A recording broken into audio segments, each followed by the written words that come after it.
नमस्कार, स्वराज संवाद में आपका स्वागत है। मैं हूं अमित कुमार। आज हमारे साथ हैं बीजेपी के वरिष्ठ नेता, प्रदेश के महामंत्री, ये कहा जाए कि संयोजक हैं सदस्यता अभियान के, भगवान दास सबनानी जी। बहुत बहुत स्वागत है आपका। बहुत बहुत धन्यवाद अभी जी। सवाल ये है, आप पार्टी के एक बिल्कुल लॉयल सिपाही हैं, लेकिन जिस तरह से आपको एक बड़ी जिम्मेदारी मिली है सदस्यता अभियान की, किस तरह से इसको शुरुआत कर रहे हैं, कैसे की है आपने? मैं इसको अपना सौभाग्य मानता हूं कि पार्टी में हम तमाम पदाधिकारी साथ में काम करते हैं। महामंत्री के रूप में भी हम अनेक साथी काम कर रहे हैं, लेकिन पार्टी ने ये जिम्मेदारी मुझे दी है, तो इस जिम्मेदारी पर खरा उतरना मेरी और बड़ी एक जिम्मेदारी हो गई है कि मैं उसको निभा सकूं। तो लगातार सदस्यता अभियान, चूँकि भारतीय जनता पार्टी का प्रति 6 वर्ष में होने वाला अभियान है, चूँकि 2014-15 की सदस्यता के बाद यह सदस्यता अभियान 2021 में 6 साल पूरे होते हैं। बीच में 19 में फिर से सदस्यता हुई, लेकिन हम सबको मालूम है कोविड का काल था, तो कोविड के कारण उस समय सदस्यता अभियान होकर के फिर आगे की चुनाव की प्रक्रिया नहीं हुई। जब भी संगठन के चुनाव होते हैं तो चुनाव के पहले सदस्यता होती है, और भारतीय जनता पार्टी में 6 वर्ष अधिकतम कार्यकाल रहता है। 2 टर्म यानी 3-3 टर्म वर्ष के 2 टर्म मिलते, तो 6 वर्ष रहता है। तो 2021 के बाद चुनाव होना था कोविड के कारण, तो इसलिए हमने चुनाव शब्द इस्तेमाल नहीं करते। पार्टी इसको पर्व के रूप में मनाती है, उत्सव के रूप में मनाती है। इसलिए हमने कहा संगठन पर्व सदस्यता अभियान 2024, और इसके लिए जो लक्ष्य हम लोगों ने तय किया है उस पर काम करेंगे।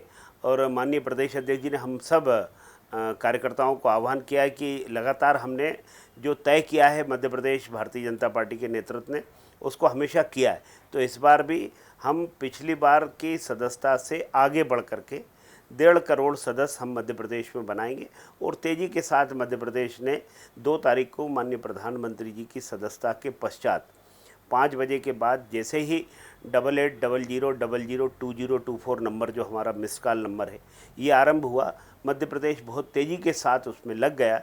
पूरा देश लगा है, लेकिन मध्य प्रदेश ने अपनी भूमिका ये मानी है कि ये संगठन का प्रदेश माना जाता है, तो हम कोई कसर नहीं छोड़ेंगे और नए लोगों तक जाएंगे अधिकतम सदस्य। जैसे आपने कहा 1.5 करोड़ सदस्य बनाना है, और लेकिन बड़ा लक्ष्य है, कैसे हासिल होगा?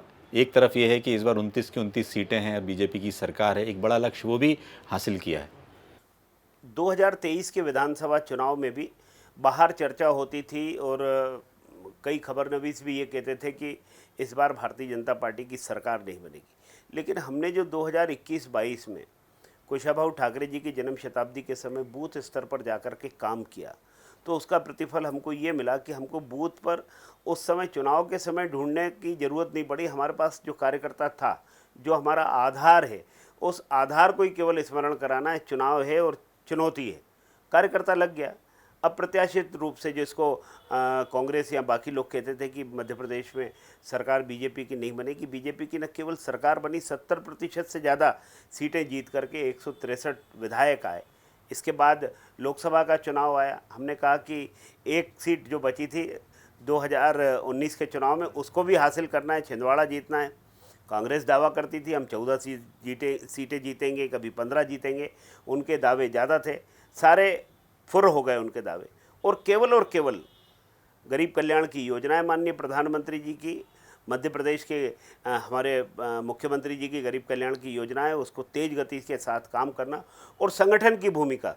संगठन का कार्यकर्ता आदेश मिलने के बाद लग जाता है, वो किसी का इंतजार नहीं करता। उसको सूचना पढ़ने में आ गई कि ये कार्यक्रम है, ये करना है, कार्यकर्ता लग जाता है, और उसका परिणाम देखिए। हमने छिंदवाड़ा भी, जो एकमात्र हम 19 में नहीं जीत सके थे, उसको भी हासिल कर ली। इसके बाद अमरवाड़ा चुनाव भी, जो कांग्रेस का गढ़ कहा जाता था, उस पर भी भारतीय जनता पार्टी का कमल खिला है। तो कार्यकर्ता की ताकत मध्य प्रदेश में वास्तविक ताकत है। उसी के आधार पर घोषणा हुई है कि हम 1.5 करोड़ सदस्यता करेंगे, और निश्चित रूप से जो हमको 2 करोड़ 24 लाख वोट लोकसभा के चुनाव में मिले थे, हमने उसका भी 75% माना है कि 75% हम उनको, जो मतदाता थे, उनको हम सदस्य बनाएंगे। तो उस लक्ष्य पर हम काम कर रहे हैं। बिल्कुल। एक बात और आती है कि पार्टी है, जनप्रतिनिधियों को भी जोड़ के रखती है, तो ये लगता है कि पार्षद हैं, विधायक हैं, सांसद हैं, किस तरह के टारगेट करके एक सब लोगों को समग्रता से काम करने के लिए दिया जा रहा है? देखिए, जब उम्मीदवार चुनाव लड़ता है, चाहे लोकसभा हो, विधानसभा हो, नगर निगम का महापौर हो, चाहे जिला पंचायत का सदस्य हो, नगर निगम का पार्षद हो, यहाँ तक कि सरपंच के रूप में भी, भले वो मैंडेट पर चुनाव नहीं होता, उसके लिए कार्यकर्ता लगता है। वो कार्यकर्ता जब लगता है तो चुनाव जीतते हैं, कार्यकर्ता लगता है तब हम जैसे लोग चुनाव जीत करके आते हैं। और जब चुनाव जीत करके आते हैं तो अब हमारी जिम्मेदारी और है कि संगठन को और ताकतवर बनाए। तो इस नाते से हम सभी जो जनप्रतिनिधि हैं वो भी संगठन के इस अभियान में लगेंगे। इसलिए हम सब ने अपना अपना लक्ष्य तय किया कि अधिकतम सदस्यता करेंगे। और हम तो ये कि सदस्यता में ये पता करते हैं कि केंद्र से जो रिपोर्ट आती है हमारे विधानसभा की स्थिति क्या है, क्योंकि हमको लगता है कि इसी संगठन ने हमको टिकट दिया, इसी संगठन ने हमको चुनाव जिताया। अब बदले में संगठन मांग रहा है कि आप सदस्यता कीजिए। ये सदस्यता जब हो जाएगी ये भी तो कल पार्टी के काम आने वाली है। इसलिए जनता से अपील करते हैं कि अधिक से अधिक लोग भारतीय जनता पार्टी के साथ जुड़ें। भाजपा ताकतवर होगी तो भारत ताकतवर होगा। इस विश्वास के साथ हम जनता के बीच में जाएं। बिल्कुल, आपने कहा कि भाजपा ताकतवर होगी तो देश भी होगा, प्रदेश भी होगा। लेकिन सबसे महत्वपूर्ण बात यह है कि सत्ता में आने के बाद कार्यकर्ताओं को जोड़े रखना और उनकी अपेक्षाओं को पूरा करना, क्योंकि आप संगठन में हैं, कई तरह की चीज़ें, उनकी भी उम्मीदें होती हैं कार्यकर्ताओं को, तो किस तरह से सामंजस्य बिठाने की ज़रूरत होती है? देखिए, भारतीय जनता पार्टी का कार्यकर्ता ध्येय निष्ठ होकर के काम करता है, विचार पर काम करता है। वो किसी बहुत लोभ प्रलोभन पे नहीं करता, वो काम करता है। पार्टी की खुद दृष्टि ऐसी होती है कि ये कार्यकर्ता अच्छा काम कर रहा है, इसको काम देना चाहिए, इसका कहीं सरकार में समायोजन हो सकता है क्या, इसके लिए हमको विचार करना चाहिए, उसको हम कहीं नॉमिनेट कर सकते हैं क्या। तो कार्यकर्ता के बीच में से देखिए सीमित पद होते हैं, अपेक्षाएं कार्यकर्ता की धीरे धीरे बढ़ा दी जाती हैं, बढ़ जाती हैं। तो उसमें से उन कार्यकर्ताओं को चुनना और बाकी क्षेत्र का संतुलन बनाना ये भी महत्वपूर्ण होता है। तो इस नाते से और कार्यकर्ता को भी ये पता है, चाहे टिकट का मामला हो, चाहे कहीं समायोजन का मामला हो, धीरे धीरे कार्यकर्ता को लगता है कि मैं काम करता रहूँगा तो मैं निश्चित रूप से एक स्थान पर पहुँचूँगा जिसमें समाज में मेरा सम्मान बढ़ेगा और वापस वो पार्टी के लिए काम आता है। रेसिप्रोकल है ना, ये करते जो भी जिम्मेदारी मिलेगी उसका भी लाभ पार्टी को मिलेगा और पार्टी देती है तो कार्यकर्ता को लाभ मिलता है कि कार्यकर्ता की प्रतिष्ठा समाज में बढ़ती है। एक बात है कि आपने छात्र जीवन से राजनीति शुरुआत की है, करीब 40 वर्ष होने को आ रहे हैं जब आप बिल्कुल 1986 से आपने सफ़र शुरू किया। तो आपको लगता है कि उस दौर में कोई बड़ा आधार नहीं था बीजेपी का, तब आपने शुरुआत की। आज जो है देखें तो कई लगभग जितने राज्य 16-17 राज्यों में सरकार है, केंद्र में लगातार तीसरी बार सरकार बन रही है, राज्य में चौथी बार आप आ रहे हैं। इसको देखकर आप अपनी भूमिका आप कैसी देखते हैं इसमें? देखिए, जब हम लोग काम करते थे 86-87 में, उस समय भारतीय जनता पार्टी की बहुत बड़ी संख्यात्मक ताकत नहीं होगी, लेकिन हमें ये नहीं भूलना चाहिए कि 21 अक्टूबर 1951 को इस पौधे को रोपा गया था और 67 आते आते 16 साल बाद ही हम एक बड़ी ताकत के रूप में, कहीं हम विपक्ष के नेता के रूप में हम केंद्र में भी थे तो राज्यों में भी संवित सरकारें बनी। लेकिन बीच का एक दौर ऐसा भी आया जब सहानुभूति पर 84 का चुनाव हुआ, 84 हमारा कमज़ोर हुआ, 89 से वापस हमने वापसी की और वापसी करते करते मैं मानता हूँ कि वो जो दौर था 84 से 89 के बीच का, उस समय हमारी ताकत कमज़ोर थी।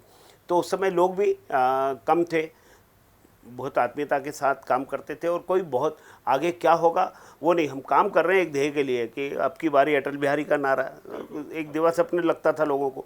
लेकिन काम करते करते ये विश्वास हो गया कि हम सरकार में आएंगे तो वही काम करेंगे जो हमने पंडित दीनदयाल उपाध्याय जी के उस एकात्म मानव दर्शन से प्रेरणा प्राप्त की और उसी काम को करते रहे। सुंदरलाल पटवा जी की 90 में सरकार बनी, सरकार ने वही काम किए। केंद्र में अटल जी की सरकार बनी तो वही काम। तो कुल मिला के गरीब कल्याण के कार्यक्रम हमको लागू करना है। इस काम को करते करते आज 5वीं बार लगातार 3 में सरकार बनी, 8 में सरकार बनी, 13 में सरकार बनी, 18 छोड़ दें तो फिर हम वापस 20 में सरकार में आ गए, हम फिर से 23 में सरकार आ गए। तो ये जनता का विश्वास है और जनता भरोसा करती है कि अगर भारतीय जनता पार्टी सरकार में है तो काम होंगे। तो काम करना एक विश्वास भी बड़ी चीज़ होती है और उस विश्वास को लगातार बनाए रखना ये कार्यकर्ता की जिम्मेदारी होती है। इसलिए कार्यकर्ता लगातार प्रयत्न करता है। केंद्र में भी हम ये कहते हैं कि पंडित जवाहरलाल नेहरू जी के पास कोई ऐसा व्यक्ति, और वो भी भारतीय जनता पार्टी का, कोई मिले जुला भी वो नहीं था। अभी एनडीए की सरकार है लेकिन इसके बाद भी लगातार भारतीय जनता पार्टी का नेता प्रधानमंत्री के रूप में, ये भी अब पहला एक ऐतिहासिक मामला है और लगातार हम देश की ख्याति दुनिया में बढ़ रही है, देश की अर्थव्यवस्था अच्छी हो रही है, दुनिया में भारत का नाम हो रहा है। भारतवंशी जो कहीं अपने को बताने में संकोच करते थे कि हम भारत के, आज गर्व होता है कि हम इंडियन हैं, हम भारतीय हैं।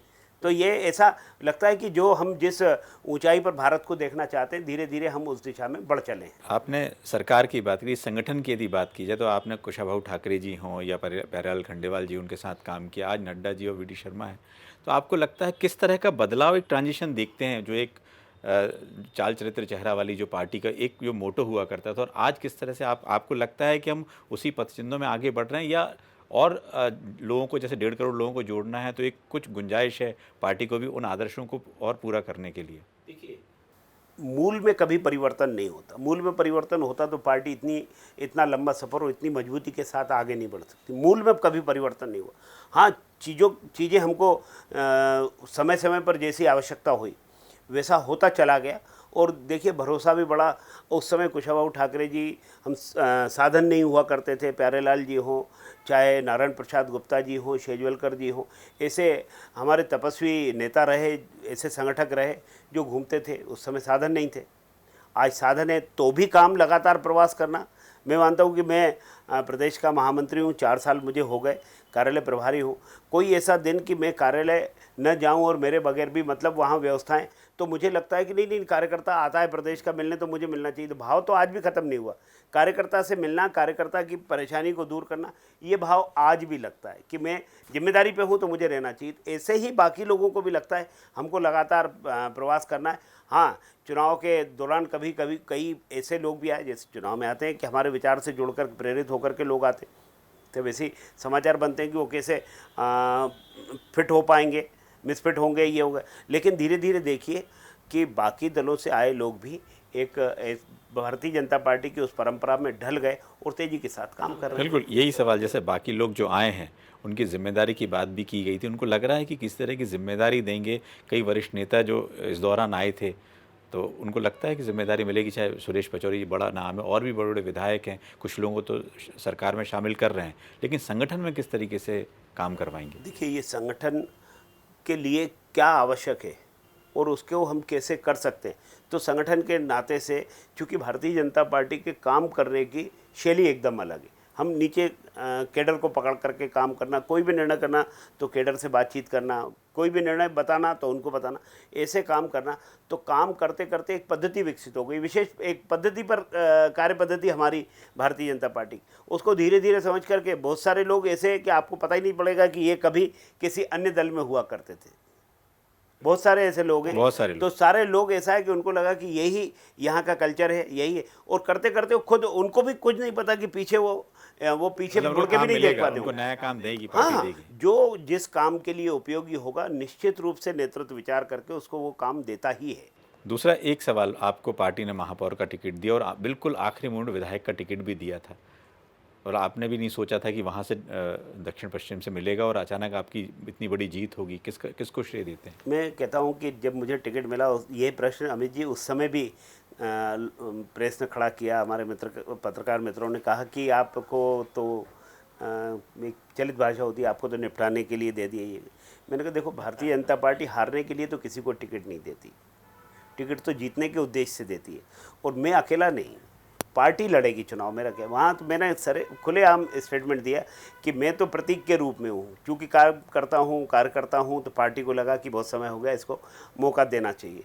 मुझसे कहा गया आपको दक्षिण पश्चिम से लड़ना है, पार्टी का आदेश, शिरोधार्य है। और कार्यकर्ता लग गया, और कार्यकर्ता लग गया तो सारे मिथक टूट गए। लोगों ने लगा हो ही नहीं सकता, ये कैसे हो सकता है 20 दिन में कोई इस क्षेत्र में, जिसका वास्तव में मेरा कोई बहुत वहाँ चुनाव की दृष्टि से नहीं हूँ। तो मैं पार्टी का जिलाध्यक्ष रहा हूँ, प्रदेश का आज महामंत्री हूँ, युवा मोर्चे में मैं प्रदेश मंत्री रहा, पार्टी का उपाध्यक्ष रहा, जिले का महामंत्री रहा, 2 बार नगर निगम में पार्षद रहा। यूँ तो कार्यकर्ता से मिलना, लेकिन जो एक तैयारी होती है कि एक केंद्रित होकर के एक विधानसभा तैयार करना, वैसा तो कम से कम इस विधानसभा क्षेत्र में नहीं था। लेकिन बनने के मतलब टिकट मिलने के बाद से ही लेके आज ऐसा लगता है यही मेरा परिवार है, और पूरी तरीके से मैं इसी में ही सबके साथ, जैसे कहते हैं ना कि भोपाल शहर बहुत बड़ा नहीं है, सब एक दूसरे से मिलते हैं। आज सब मिलकर के दक्षिण पश्चिम अच्छा हो जाए और अच्छा हो, ये सारा अब अपने ध्यान में भी यही रहता है कि बाकी सब हो तो, लेकिन अंदर ही अंदर जो एक प्रतिस्पर्धा उड़ती है, हम बेहतर करें तो हम बेहतर लेकिन करें। आपको जो है दो जगह की जिम्मेदारी पूरी करनी है। एक तो आप जो अपना बैरागढ़ की पूरी जिम्मेदारी और यहाँ की जिम्मेदारी दोनों निभानी है। नहीं, सामाजिक भी हैं, उनकी अपेक्षाएं हैं, तो उसको पार्टी भी पूरा करती है। हम लोग भी मिलकर के उन विषयों पर जो समाज से जुड़े हैं उनको हल करने का काम लगातार ये बातचीत होती है और उसमें हल भी होते हैं, क्योंकि पार्टी जब सबका साथ सबका विकास की बात करती है तो फिर कोई छूटता नहीं है, सभी उसमें जुड़ करके काम करते हैं। एक और ये है कि कांग्रेस देखा जाए तो युवा नेतृत्व की ओर है, जीतू पटवारी हैं, उमंग श्रृंगार हैं, और इस तरह से नए नए वहाँ भी कर रहे हैं। अभी जिस तरह से 4 बड़े प्रदर्शन किए हैं कांग्रेस ने भी, आक्रामकता बढ़ रही है सरकार के खिलाफ, इस पे पार्टी का क्या स्टैंड है, क्या कहेंगे? कि लगता है कि वो जो युवा नेतृत्व है वो बीजेपी की सरकार को कुछ मुश्किलें कर सकते हैं? देखिए, युवा नेतृत्व तो भारतीय जनता पार्टी ने, जब माननीय शिवराज जी प्रदेश अध्यक्ष बने थे, माननीय नरेंद्र सिंह जी प्रदेश अध्यक्ष बने थे, आप स्मरण कीजिए उस समय को, उनकी उम्र क्या थी। आज जब वीडी भाई प्रदेश अध्यक्ष बने, विष्णु जी अध्यक्ष बने, तब भी उनकी उम्र। आज माननीय मुख्यमंत्री जी, चाहे शिवराज जी मुख्यमंत्री रहे हो, चाहे डॉक्टर मोहन यादव जी मुख्यमंत्री हो, चाहे उमा जी मुख्यमंत्री रहे, आप उनकी उम्र देख लें। ये किस युवा की बात करें? वस्तुतः कांग्रेस के दिमाग में युवा शब्द जो है वो जयवर्धन जी को लेकर के है, नकुल नाथ जी को लेकर के। ये युवा को लेकर के कोई जीतू पटवारी जी का नहीं है। कर रहे हैं काम। एक पराजित व्यक्ति जो विधानसभा का चुनाव खुद हारे, फिर एक सीट जो पहले उनके पास लोकसभा थी उसको बचाने की जिम्मेदारी उनको थी, वो भी नहीं बचा पाए, तो अब ये युवा नेतृत्व की बात कर रहे हैं, तो वहाँ जो उपलब्ध है वो यही है, लेकिन उनकी तैयारी दूसरे चेहरों पर है। युवा की बात करेंगे, चेहरे दूसरे। अब तो केंद्र में आपके युवा नेता असफल हो गए, दूसरे युवा नेत्री वो बनने के लिए तैयार नहीं हुई, आपको एक बुजुर्ग को वापस राष्ट्रीय अध्यक्ष बनाना पड़ा। आप कहाँ के युवा की बात कर रहे हैं? आज खड़गे जी की उम्र कितनी है? राहुल जी असफल हो चुके हैं, प्रियंका जी उत्तर प्रदेश में असफल हो चुकी हैं, उत्तर प्रदेश की जिम्मेदारी महासचिव के नाते उनको दी। कहाँ की बात कर रहे हैं? देखिए, युवा कहने भर से नहीं होगा ना, उतना जनता के साथ कितना अटैचमेंट है, और हल्ला गुल्ला करने से नहीं होगा। मुद्दों पर बातचीत होती है, पक्ष विपक्ष दोनों होते हैं, लोकतंत्र की यही खूबसूरती है। तो हम कितना काम करते हैं। मैं जब बजट प्रस्तुत हुआ इस वर्ष का, तो बजट के समय तो फालतू विषय पर उनका ध्यान भटकाना। बजट है, बजट पूरे मध्य प्रदेश के लिए, आपकी विधानसभा क्षेत्रों के लिए भी। आप बजट को सुनो और उस पर आप क्या राय दे सकते हो, उस पर बात करें। बजट पे बात नहीं करना, बाहर जा कर के वहीं से उठ कर गए और बाहर मीडिया को कहना है कि वो बजट की आलोचना करनी। ना आपने बजट सुना, ना आपने बजट पढ़ा, और आप बजट के क्योंकि आलोचना करने के लिए, विरोध करने के लिए विरोध करना, तो आपको मुबारक हो। मुझे लगता है कि जनता सब देख रही है और जनता जानती है, इसलिए उनके इन सब चीज़ों से कुछ होने जाने वाला है नहीं। लगता है कि जिस तरह के रिवाइवल वो सोच रहे हैं मध्य प्रदेश में, एक अच्छा विपक्ष खड़ा कर पाएंगे, ये भी आपको लाएंगे? तो इसी में से, बाहर से कहाँ से आएगा? इसी में से लेके आएंगे। तो आप उन चेहरों को एक बार देख लीजिए, उनकी थोड़ी सी पृष्ठभूमि देख लीजिए, आपको ध्यान में आ जाएगा कितना चल पाएंगे, कितना दौड़ पाएंगे। क्योंकि डोर तो कहीं और है ना, डोर कहीं और है, वहाँ से कुछ होना नहीं है। स्वतंत्र इकाई के रूप में वो काम नहीं कर सकते, कुछ कर नहीं सकते। वो करना चाहते हैं तो पिछला उनका जो बीता कल है उसको देख लीजिए, तो आपको लगेगा कि सीरियस राजनीति में, जो कहते हैं ना राजनीति में सीरियसनेस होना चाहिए, वो नहीं मिलेगी आपको। जी। एक और है कि जो सदस्यता अभियान है, जैसे आपने कहा 6 साल में करते ही करते हैं, कोरोना के कारण नहीं हो पाया। कांग्रेस का इसको लेकर भी कहना है कि भाई ये तो एक मैनेजमेंट करना है या इवेंट करना है, उसको लेकर आगे कर रहा है। कांग्रेस क्यों नहीं करती? कांग्रेस को कर लेना चाहिए। कांग्रेस ये बताए ना वास्तविक सदस्य उनके हैं कितने, भोपाल में कितने, प्रदेश में कितने, देश में कितने, बता नहीं पाएंगे। सदस्यता हो रही है और इतनी वैज्ञानिक तरीके से हो रही है। सदस्यता के बाद उसका फॉर्म हम सदस्य का भर रहे हैं, फॉर्म भर रहे हैं, उनको ही उन फॉर्म लिंक भेज करके आप फॉर्म भरिए, ताकि हम ज़्यादा से ज़्यादा सदस्य थोड़े समय में कर पाएँ। कुल मिला के 25 दिन हमको, पहले चरण में 24 दिन और बाद में 15 दिन, ऐसे ही 39 डेज़ का ही हमारा अभियान है। 39 दिन का 2 चरणों में अभियान है, इसमें हम करने जा रहे हैं। तो क्या होगा, हम किताब जहाँ पर सदस्यता नहीं हो सकती, नेटवर्क की समस्या है, तो वहाँ हम पंजी पर भी सदस्य बना रहे हैं। ओरिजिनल सदस्य हम बता देंगे, एक एक जिले की सदस्यता बता देंगे, एक एक विधानसभा की बता देंगे, एक एक मंडल और वार्ड की बता देंगे सदस्यता ये हुई। लेकिन केवल बातें खड़ी करना, आप भी कर लीजिए ना, किसने रोका है आपको? कांग्रेस को हमने मना नहीं किया, आप अपना अभियान चलाइए और बताइए कितने लोग आपके साथ जुड़ना एक और चाह रहे है हैं, कि आप कितने लोग संगठन में जुड़े। लगातार एक बड़ी भूमिका में हैं।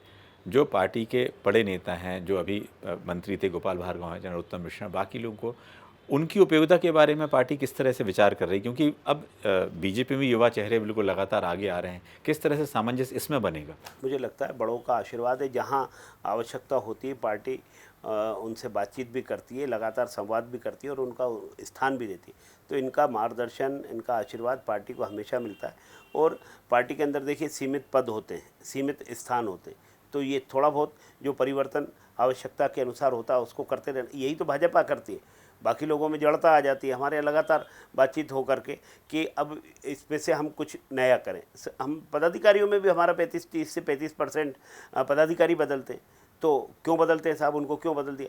ठीक है, अब उनको कोई और जिम्मेदारी होगी, तो ऐसे ही सरकार हो या संगठन, पार्टी सब कुछ विचार करके, एक एक चीज़ विचार करके आगे बढ़ती है। एक चीज़ और है कि लगातार कई ऐसे मुद्दों पर सुप्रीम कोर्ट भी अपना रुख रखे, चाहे बुलडोजर है, लगातार मध्य प्रदेश में भी उस दिशा में जिस तरह से उत्तर प्रदेश में हो रहा था, मध्य प्रदेश में भी कई शहरों में उस तरह से बुलडोजर चलाया, सुप्रीम कोर्ट ने भी कहा। इस पर पार्टी की प्रतिक्रिया क्या है? देखिए, मैं मानता हूँ, एक तो सर्वोच्च न्यायालय की टिप्पणी के बाद किसी को टिप्पणी करने का अधिकार नहीं है, लेकिन अपराधी को दंड मिलता हुआ दिखे, ये जनता की अपेक्षा जरूर रहती है। उनको लगता है कि अगर उसको दंड नहीं मिला तो ये और उद्दंडी हो जाएगा और समाज को नुकसान पहुंचा सकता है। तो इसलिए जनता को ये लगता है कि नहीं, ये अगर गलत था तो सरकार ने दंडित किया, सरकार की प्रशंसा ही होती है। लेकिन सुप्रीम कोर्ट के हम टिप्पणी पर कोई टिप्पणी करने का हमको अधिकार नहीं है, करना भी नहीं चाहिए। लेकिन एक जो व्यवस्था हो गई, अब बलात्कारी ने बलात्कार किया, पब्लिक कहती है फांसी दे दो, कानून की एक प्रक्रिया है, उससे होगा। लेकिन जनता कहती है उसको आप तुरंत फांसी हो जाए तो लोग कहेंगे कि ये होता है न्याय। आम जन क्या कहता है? आम जन कहता है ये होता है न्याय। लेकिन चुनाव ये एक सभी एक व्यवस्थाएं हैं, न्याय प्रक्रिया की एक व्यवस्था है सब चीज़, तो सबकी एक प्रक्रिया में चलने वाला होता है। सरकार को लगता है कि एक जो कहना चाहिए समाज विरोधी लोग हैं, उनको संदेश देने के लिए, उनको नसीहत देने के लिए, बाकी लोगों में संदेश देने के लिए कि ऐसा करेंगे तो ऐसा हो सकता है। सरकार ने एक और मुद्दा जो आता है, जाति जो आधारित जनगणना के लेके कांग्रेस मुद्दा उठाती है। बीच में आरएसएस ने अपनी स्टैंड भी क्लियर किया इस पे। आपको लगता है कि एक फिर वो जाति आधारित उस राजनीति की ओर फिर से जाएंगे क्या इसमें? क्या आपको क्या लगता है? देखिए, मुझे लगता है कि जो बात संघ ने कही, बहुत अच्छी बात कही कि आप होना चाहिए जानकारी, कि आप जानकारी रखिए, लेकिन उसका राजनीतिक दुरुपयोग मत कीजिए। आप भाई को भाई से मत लड़ाइए, ये पाप मत कीजिए। जानकारी होना चाहिए, उनको रखिए ना। आप ये सारा संतुलन आप अपने संगठनों में भी बिठाइए, हर चीज़ में कीजिए, लेकिन केवल राजनीति करने के लिए और भाई से भाई के विरुद्ध एक दूसरे को खड़ा करने के लिए भारत को कमज़ोर करना क्यों चाहते हैं? भारत आज दुनिया की एक बहुत महाशक्ति की ओर बढ़ रहा है, एक दुनिया का नेतृत्व करने की क्षमता भारत की है। केवल आप इनसे केवल उसको रोकने का काम मुझे लगता है इन चीज़ों से करना। आप होना चाहिए ना, वो चीज़ें होना चाहिए, लेकिन उसका मंतव्य आपका अगर गलत है तो उसको तो कोई समाज स्वीकार नहीं करेगा। आप भी एक पेड़ माँ के नाम जो उस अभियान में जुड़े हुए हैं, किस तरह से इसको आगे बढ़ा रहे हैं और किस तरह से इसको आप पेड़ जो लगाने की आपकी लगातार आप इसमें सहभागिता है आपकी? सामाजिक सरोकार का एक बड़ा काम है। हमने कोविड के समय में देखा, लोग पैसे लेके दौड़ रहे थे कि हमको कोई वेंटिलेटर वाला बेड मिल जाए, ऑक्सीजन बेड मिल जाए। तो हमने खुद विकास तो किया, लेकिन हमने पेड़ों को जो काट दिया, उसके कारण ये समस्या नगरों में, महानगरों में, यहाँ तक कि जो मध्यम श्रेणी के शहर हैं वहाँ भी ये समस्या हो गई। तो इस अभियान के अंतर्गत हम अपने सामाजिक दायित्व को समझें, हम वृक्षारोपण करें, अधिकतम पौधारोपण करें। ये सीजन है तो ज़्यादा पौधा होगा तो हम आज की पीढ़ी के लिए तो हम प्रेरणा भी बनेंगे, आगे भी हो सकेगा। हम कहते भी हैं कि आज जो हम आम खाते हैं वो पेड़ हमने नहीं लगाए, हमारे बड़ों ने लगाए। तो हम भी कुछ ऐसा करें चलें जो आने वाली पीढ़ी कह सके कि हमारे बड़े ये लगा करके गए थे। तो मुझे लगता है ये प्रकृति के साथ भी न्याय होगा, पर्यावरण का संतुलन भी होगा, ये सब चीज़ें होंगी। बस एक अंतिम सवाल ये है कि लगातार आप जो है बड़ी जिम्मेदारियों पे आ रहे हैं, लगता है आप अपने आप को अब कैसे देखते हैं कि कितनी जल्दी आप सरकार में भी शामिल होकर या मंत्री कब मिले? आपको लगता है कि कितनी जल्दी इसमें और जनता की सेवा कर पाएंगे? देखिए, मुझे लगता है कि आपके काम करने की इच्छा शक्ति हो तो पद तो बहुत बात की चीज़ें होती हैं, लेकिन काम कर रहे हैं तो काम करते में पार्टी ने जो आदेश दिया, मैं कह रहा हूँ, मैं तो कार्यालय में काम कर रहा था, 20 तारीख को पार्टी कार्यालय में काम कर रहा था अक्टूबर में पिछले साल। 21 अक्टूबर को सूचना दी गई कि आपको विधानसभा का चुनाव लड़ना है। तो मैंने कोई पहले प्लानिंग की थी। हाँ, इतना ज़रूर है कि जो मुझे काम मिलता है उसमें 100% डूब करके मैं करता हूँ, उसमें 100% देता हूँ, उसमें दाएं बाएं के बगल के रास्ते नहीं निकालता हूँ। जो काम मिला है उसको लग करके करना, उसको परिणाम देना। तो पार्टी बाकी जो निर्णय करेगी, पार्टी जो भी सोचेगी मेरे लिए अच्छा ही सोचेगी। ये थे भगवान दास सवनानी जी, जिन्होंने बड़ी बेबाकी से सभी सवालों के जवाब दिए। अगले हफ्ते फिर हाजिर होंगे किसी नए मेहमान के साथ। दीजिए इजाज़त।